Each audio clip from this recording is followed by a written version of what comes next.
Okay, we are going to finish chapter 6 and finish all of chapter 7, so get comfy. We're in the middle of chapter 6, and remember, Stanley's on the ice cream truck, and oh my goodness, the bank robbers, they're not ladies at all. They're guys, and they're in the ice cream truck, and they don't know Stanley's there. All right, Stanley peeked out of the ice cream truck. A police car blocked the road, and 2 policemen stood beside it, inspecting cars as they passed by. In a moment, they were at the Yum Yum van. A bank got robbed, the first policeman told the driver, by 2 women. You ice cream fellows seen any suspicious-looking females? My, the tall man shook his head.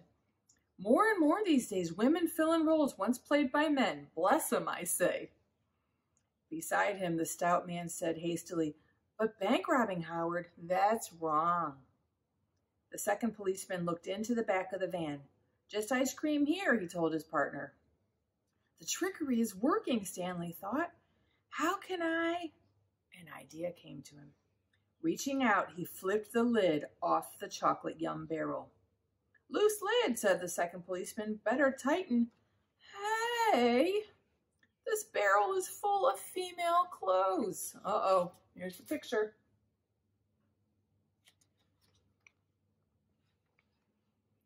Oh, the tall robber made a sad face. For the needy, he said.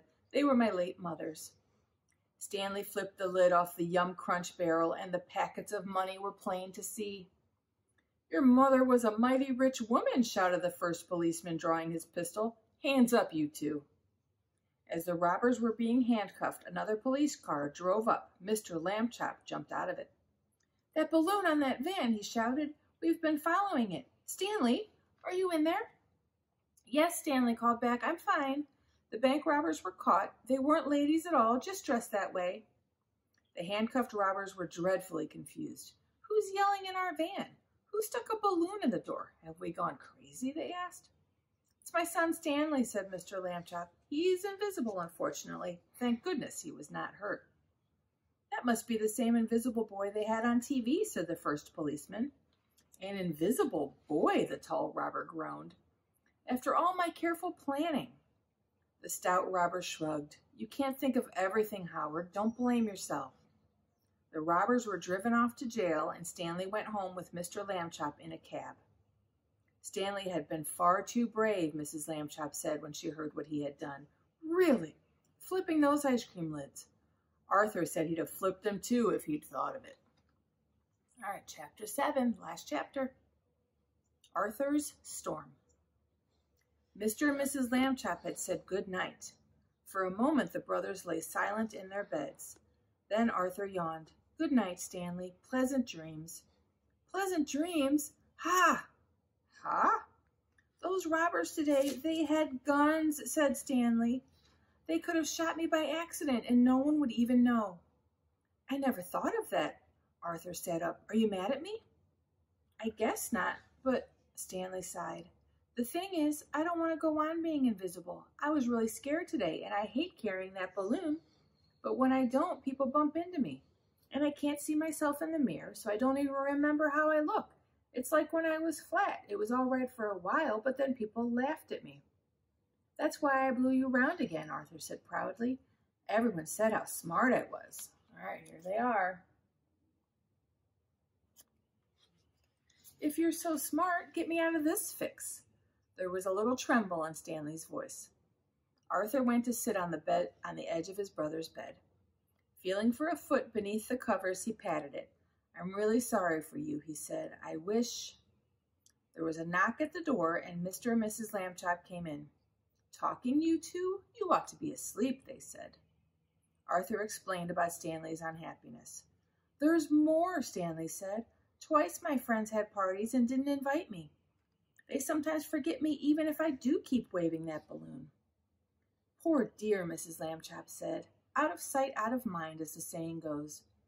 She went to put her arms around Stanley, but he had just sat up in bed and she missed him.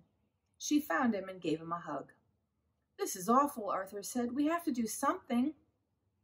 Mr. Lambchop shook his head. Dr. Dan knew of no cure for Stanley's condition and little about its cause except for a possible connection between bad weather and fruit.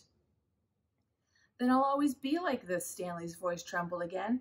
I'll get older and bigger, but no one will ever see. Arthur was thinking. Stanley did eat fruit, and there was a storm. Maybe... Wait. He explained his idea. Mr. and Mrs. Lambchop looked at each other, then at where they supposed Stanley to be, and at each other again. I'm not afraid, said Stanley. Let's try. Mr. Lambchop nodded. I see no harm in it. Nor I, said Mrs. Lambchop. Very well, Arthur. Let us gather what your plan requires. Everyone ready, said Arthur. It has to be just the way it was the night Stanley got invisible. I'm wearing the same blue and white stripy pajamas, said Stanley, and I have an apple and a box of raisins. We can't make a storm, Arthur said, but maybe this will work. He stepped into the bathroom and ran the water in the sink and shower. There's rain, he said, returning. I'll be wind. Mrs. Lambchop held up a wooden spoon and a large skillet from the kitchen. Thunder ready, she said. Mr. Lambchop showed the powerful flashlight he had fetched from his toolkit. Lightning ready. Stanley raised his apple. Now? Go stand by the window, said Arthur. Now let me think. It was dark.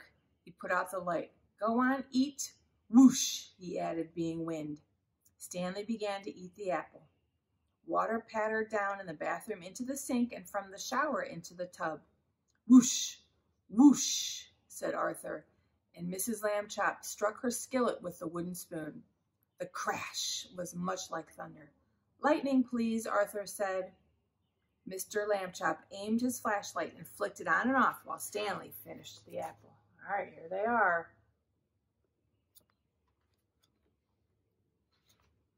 Now the raisins, said Arthur, one at a time. Whoosh! Stanley opened the little box and ate a raisin. Still whooshing, Arthur conducted as if an orchestra sat before him. His left hand signaled Mrs. Lambchop to strike the skillet, the right one Mr. Lambchop to flash the light. Nods told Stanley when to eat a raisin. Patter, splash went the water in the bathroom. Whoosh went Arthur. Crash went the skillet. Flash, flash went the light. If anyone could see us now, Mrs. Lambchop said softly, it would be hard to explain. There they are. Let's see if it works. Stanley looked down at himself. It's no use, he said. I'm still invisible. Twist around, said Arthur. Maybe the noise and light have to hit you just a certain way. Twisting, Stanley ate 3 more raisins. The light flickered over him. He heard the water splashing, Arthur whooshing, the pounding of the skillet with the spoon. How hard they were trying, he thought, how much he loved them all. But he was still invisible. There's only 1 raisin left, he said. It's no use. Poor Stanley, cried Mrs. Lambchop. Arthur could not bear the thought of never seeing his brother again. Do the last raisin, Stanley, he said. Do it. Stanley ate the raisin and did 1 more twist. Mrs. Lambchop tapped her skillet, and Mr. Lambchop flashed his light. Arthur gave a last whoosh. Nothing happened. At least I'm not hungry, Stanley said bravely, but he put a hand to his cheek. I feel sort of tingly. Stanley, said Mr. Lambchop, are you touching your cheek? I see your hand, I think. And your pajamas, shouted Arthur, switching on the light. A sort of outline of Stanley Lambchop with hazy stripes running up and down it had appeared by the window. Through the stripes they could see the house next door. Suddenly the outline filled in. There stood Stanley in his striped pajamas just as they remembered him. I can see my feet, Stanley shouted. It's me. Aye, dear, not me, said Mrs. Lambchop before she could catch herself, then ran to hold him tight. Mr. Lambchop shook hands with Arthur, and then they all went into the bathroom to watch Stanley look at himself in the mirror. All right, here he is, coming back. It hadn't mattered when he was invisible, Mrs. Lambchop said, but he was greatly in need of a haircut now. She made hot chocolate to celebrate the occasion, and Arthur's cleverness was acknowledged by all. But false storms cannot be relied upon, Mr. Lambchop said.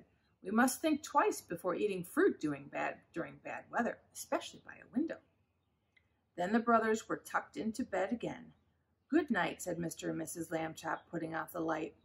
Good night, said Stanley and Arthur. Stanley got up and went to have another look in the bathroom mirror.